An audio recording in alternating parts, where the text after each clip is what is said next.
Hello everyone, welcome to all. ఈ వీడియోలో వచ్చేసి మనము యావరేజ్కి సంబంధించి నెక్స్ట్ మోడల్ అండి.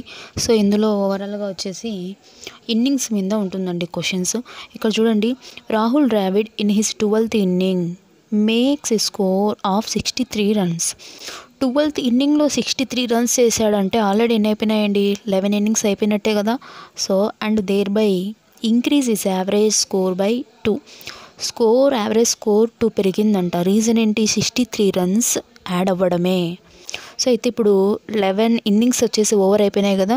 11 ఇన్నింగ్స్ స్కోర్ యావరేజ్ వచ్చేసి ఎక్స్ అనుకుందాం. అప్పుడు సమ్ ఏమవుతుంది? 11 ఇంటూ ఎక్స్ ప్లస్ ఈ 11xకి స్కోర్ 63 యాడ్ అయ్యింది. స్కోర్ 63 యాడ్ అవుతుందంటే average equals to sum of observations by number of observation కదా. నెంబర్ ఆఫ్ ఎంత? 12. అవునా? 11xకి 63 యాడ్ అవుతున్నాయంటే 12 ఇన్నింగ్స్ కంప్లీట్ అయినట్టే కదా. అప్పుడు యావరేజ్ ఏమన్నాడు? 2 ఇంక్రీజ్ అయింది. ఎక్స్ అనుకున్నాం కదా. యావరేజ్కి 2 ఇంక్రీజ్ అవుతుంది. దేర్ ఫోర్ క్రాస్ మల్టిప్లికేషన్ చేస్తే 11x plus 63 that equals to 12x plus 24. 63లో నుంచి 24 సబ్ట్రాక్షన్ చేసామనుకోండి, మనకి ఎంత వస్తుంది? 39 వస్తుంది. 12x minus 11x is equals to X. 63 minus 24, 63లోంచి 24 subtraction చేస్తే ఎంత? 39. బట్ ఇదేంది? 11 ఇన్నింగ్స్ యావరేజ్, కానీ 12 ఇన్నింగ్స్ యావరేజ్ అడిగాడు. 12 ఇన్నింగ్స్ యావరేజ్ అంటే x plus 2. Therefore x plus 2 is equals to 39 plus 2 is equals to 41 is the answer. Answer option B. Next question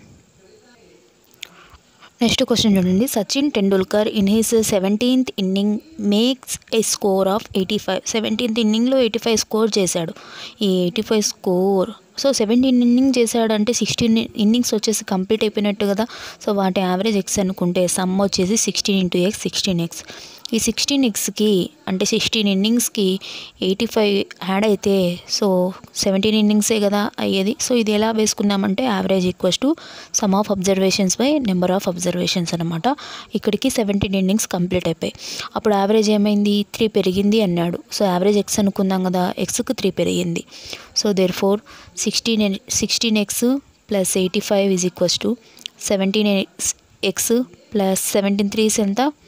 51. అవునా? ఇప్పుడు మనం ఏం చేయాలి? ఎక్స్ వాల్యూ ఫైండ్ అవుట్ చేయాలి. ఎక్స్ వాల్యూ అంటే ఏందండి? 16 ఇన్నింగ్స్ యావరేజ్ అనమాట. X is equals to 85 minus 51. 5లో నుంచి 1 పోతే 4 అండ్ 8లో నుంచి 5 పోతే 3, 34. ఎక్స్ 34, బట్ 34 కాదు మనకు కావాల్సింది. What is his average after 17 innings? 17 innings తర్వాత యావరేజ్ ఏమైంది? 3 పెరిగింది. Therefore x plus 3 is equals to 34 plus 3 is equals to 37 is the average for after 17 innings అనమాట. Answer option A 37. Next question చూద్దామండి, and last question number 3 చూడండి. The average run scored by a batsman in 20 innings is 32. 20 innings అయిపోయినాయి అన్నమాట. 20 ఇన్నింగ్స్కి average 32 అన్నాడు. Average equals to sum of observations by number of observations. అవునా? Average వచ్చేసి 32 అయింది. Average వచ్చేసి మనకి ఎంత ఇచ్చారు? 32. నెంబర్ ఆఫ్ ఎన్ని ఇచ్చినారు? నెంబర్ ఆఫ్ ఇన్నింగ్స్ వచ్చేసి 20. అప్పుడు సమ్ ఏమవుతుంది? Some is equals to first కండిషన్లో ఫస్ట్ సమ్ వచ్చేసి 20 into 32. 20 into 32 is equals to మనకి ఆన్సర్ ఎంత అవుతుంది? 640. ఇప్పుడు అగైన్ సమ్ 2 చేసామనుకోండి. సమ్ 2 వచ్చేసి నెక్స్ట్ సమ్ చూడండి. After 21st innings the runs average becomes 34 అన్నారు. అంటే 21 ఇంటూ 34 చేస్తే నెక్స్ట్ సెకండ్ సమ్ కూడా వస్తుంది. దేర్ ఫోర్ ఇది ఎంత అవుతుంది? 21 ఇంటూ 34 714 అవుతుంది. ఇప్పుడు ఇవి రెండు సబ్ట్రాక్షన్ చేస్తే మనకి ఏమొస్తుందండి? 21st యావరేజ్ ఇచ్చినాడు, 20 యావరేజ్ ఇచ్చినాడు. ఇవి రెండింటిని సబ్ట్రాక్షన్ చేస్తే మనకి లాస్ట్ ఇన్నింగ్స్ స్కోర్ వస్తుంది. How much runs does the batsmen score in his 21st innings?